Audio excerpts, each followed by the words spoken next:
Entonces, entramos en otro tema, que es el tema de cómo generar unidades de impacto de muy alto poder.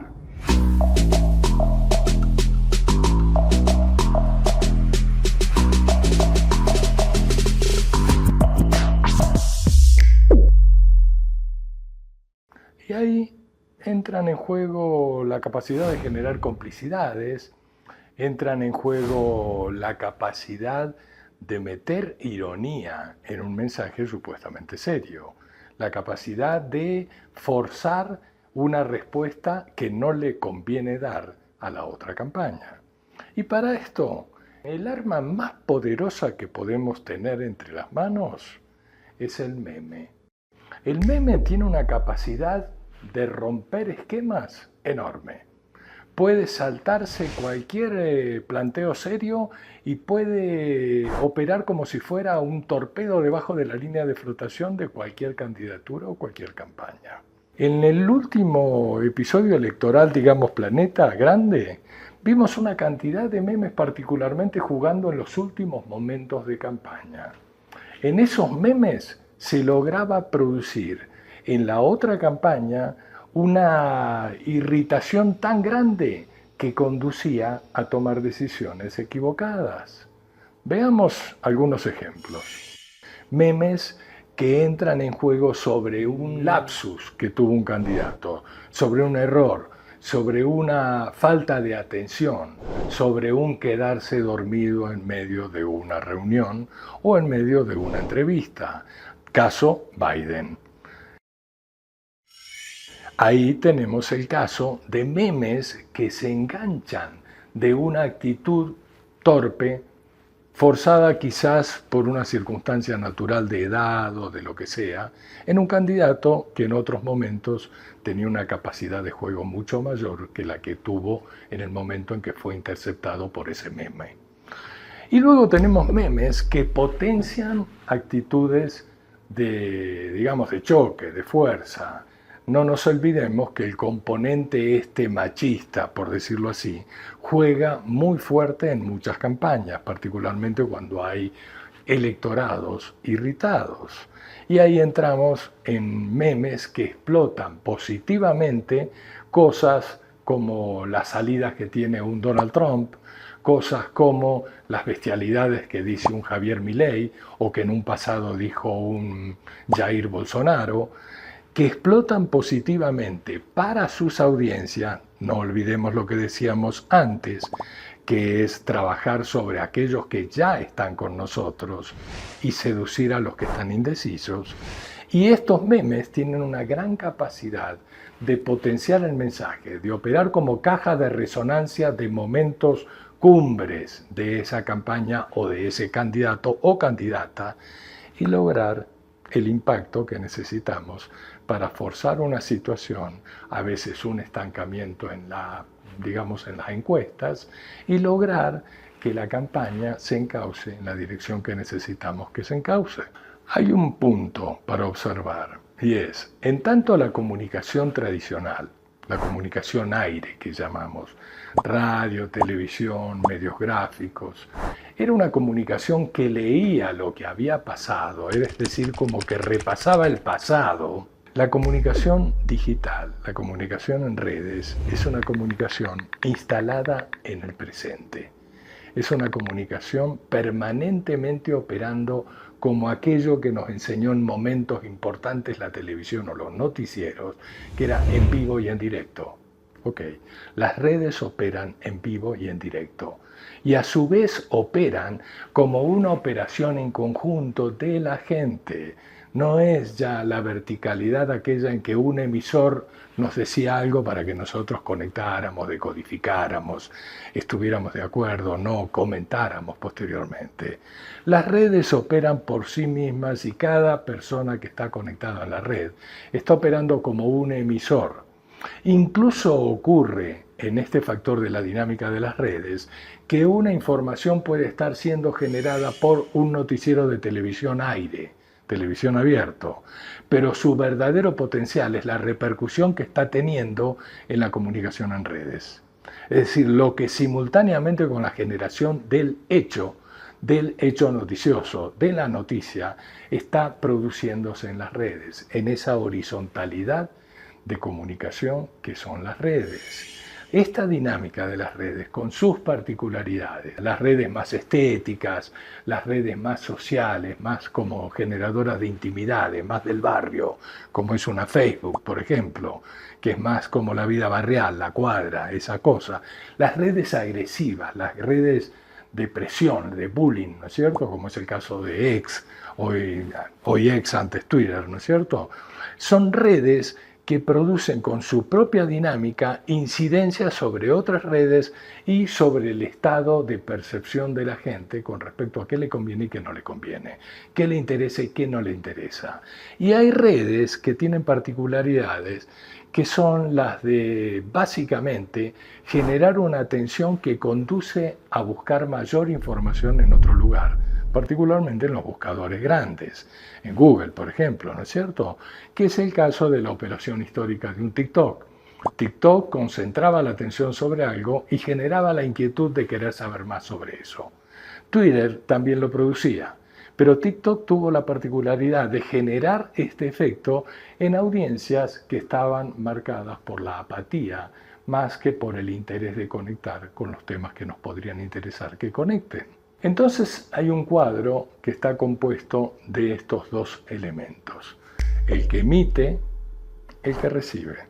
Antes, como lo decíamos recién, el que emitía para que el receptor fuera pasivo, tomara la información, la asimilara, la digiriera, la respondiera con una actitud a esa información, con una conducta frente a esa información. Hoy, el que emite la información es lo que antes era el receptor. Es decir, hoy quien emite como un .com, por ejemplo, de un medio, en realidad es un emisor más. Todos son emisores. Es más, hay mensajes, hay un hilo, por ejemplo. Generamos un hilo. Los comentarios a ese hilo se generan frecuentemente como la verdadera viralización de lo que fue ese hilo, o de lo que puso en escena ese hilo. Es decir, lo que tenemos hoy es un espacio o un escenario de múltiples actores. Un escenario que ya no viene marcado como venía marcado, ¿no es cierto? Con una conversación donde había una suerte de monólogo, sino como una cosa donde todo el mundo está generando puntos de vista, está generando motivaciones emocionales, está generando llamados de atención y llamados a la acción, call to actions. Si observamos en el caso colombiano la campaña Petro del 18, la campaña Petro del 18, cuando peleó la segunda vuelta con la campaña de Duque, de Iván Duque, fue una campaña en la cual se instaló el escenario público, se recuperó la plaza como una plaza donde había un monólogo, había un hombre monologando y había un receptor múltiple pasivo que fue creciendo y por eso hubo un éxito en ese elemento que se utilizó. Pero era una campaña de monólogo, de emisor dirigido a una masa receptora, por llamarla así. En el caso de las campañas actuales, aún de aquellas en las cuales supuestamente hay un gran star, que es el caso de un Trump o un Milei, ¿no es cierto? Ese star, esa estrella que hay ahí, está operando en la conexión que produce con la gente y se comporta más como si fuera el gran espectáculo, el gran show, el gran concierto que como otra cosa. Si observamos la campaña presidencial de Javier Milei, el momento en que él planteaba desde el escenario, yo soy el león, ¿no es cierto? Y la gente vibraba con eso, ¿no? El momento en que se apoyaba en otra canción y decía, se viene el estallido, la gente vibraba con eso. Y entre tanto, en el momento en el cual él empezaba a plantear de observaciones su diletancia sobre política económica y demás historia, la gente se apagaba. La gente necesitaba de esa conexión que la ponía a vibrar. Poner a vibrar es poner a la gente a participar. La gente participa opinando, la gente participa con emoticones, la gente participa dándole relevancia a un mensaje, a un insulto, a una aseveración sobre una circunstancia o a una propuesta en general disruptiva, es decir, una propuesta que haya roto con el escenario convencional de las propuestas que están circulando. Pero esta constante de lograr que las redes actúen con esa naturaleza que tienen, de vibrar, es decir, de participar, es lo que marca la importancia de las redes sociales como el gran espacio en el cual se emite y se recepciona como una constante, como si fuera un círculo permanente. Se emite, se recepciona y se vuelve a emitir, y así permanentemente. Eso produce, como decíamos antes, un agotamiento muy rápido del estímulo. Los estímulos se gastan muy rápido. Todo sufre esta suerte de papel de lija, esta suerte de irritación que va limando el perfil diferencial de los temas de agenda, de los enfoques y demás. Pero en la medida en que se sostiene, va logrando que la situación esté viva y esté liderada por quien está medio paso adelante de lo que está sintiendo la multitud, pero sintonizado con esa multitud de participantes de las redes sociales. Hay una ley histórica que decía que las campañas las gana el que comete menos errores. Esta ley requiere una revisión. La revisión va en dirección a que las campañas las gana el que no aburre a sus auditorios. Las campañas las gana aquel que mantiene vibrando a la gente, no aquel que empieza a aburrir por reiterar algo sobre lo cual la mayoría de la gente ya pasó y lo considera como un hecho cumplido o como un hecho del pasado o como una experiencia que ya no le atrae, que ya no le inquieta. Vamos a tomar un ejemplo.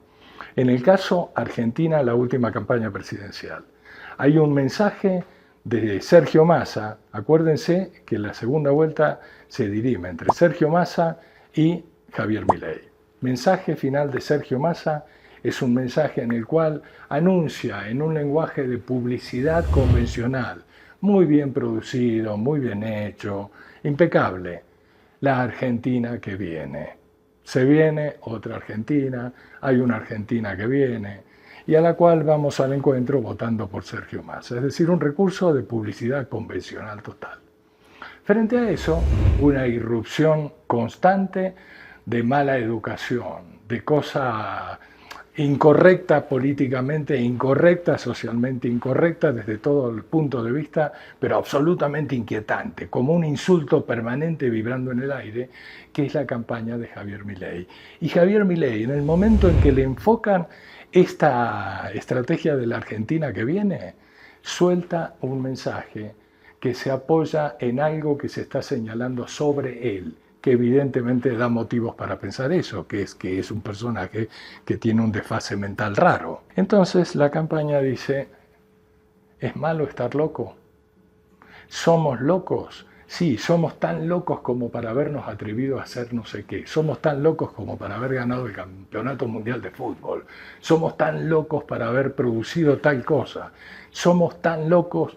Y de fondo está sonando un clásico argentino, particularmente de Buenos Aires, pero el gran bastión del voto es Buenos Aires, y es la balada para un loco de Astor Piazzolla, ¿no es cierto? Son increíbles. Uno es el pasado, la Argentina que viene, increíble, hace una promesa de futuro absolutamente desde el pasado. Y el otro es una conexión con la irreverencia, con las ganas de que todo estalle, con las ganas de conectar con esa canción que utiliza tanto en la campaña Javier Milei, que es Se viene el estallido.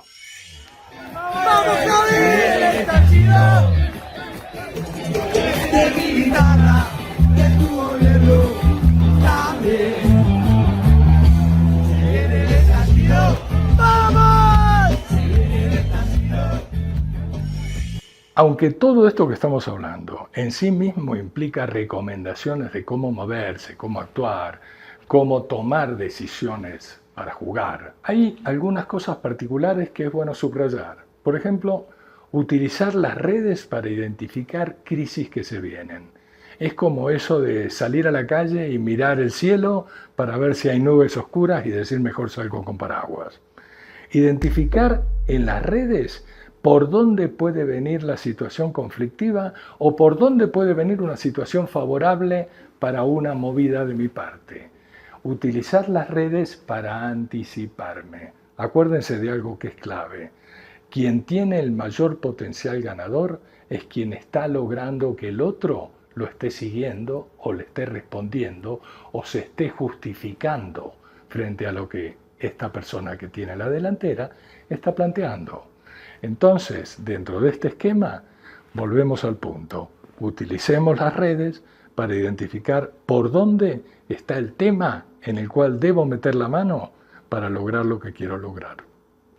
O sea, se trata de hacer seguimiento permanente a la conversación digital, la conversación de esa sociedad enorme que está en las redes, para comprender en qué momento, de qué forma, incluso en qué horario a veces del día conviene actuar y con qué tipo de mensaje actuar en ese momento particular. Históricamente, muchos creyeron por años y años que lo importante era estar en la ideología. Lo que se ha comprendido con las transformaciones que estamos viviendo, particularmente en las últimas 3 décadas, y con la irrupción de Internet en nuestras vidas, es que no es tanto estar en la idea, sino estar en la jugada. Lo cual nos lleva a una especificación, que es la estrategia supuestamente en un mapa absolutamente intocable. Y la táctica era algo que uno utilizaba para ir haciendo los movimientos que requería ese mapa para llegar al punto hacia el cual queríamos llegar. La verdad, como se dice en Argentina, la verdad de la milanesa, es que uno debe estar observando el mapa con la misma flexibilidad con la cual reacciona tácticamente. Eso es clave. Siempre hay que estar en la jugada. Y uno está en la jugada desde la intención. La intención es el sentido con el cual uno actúa.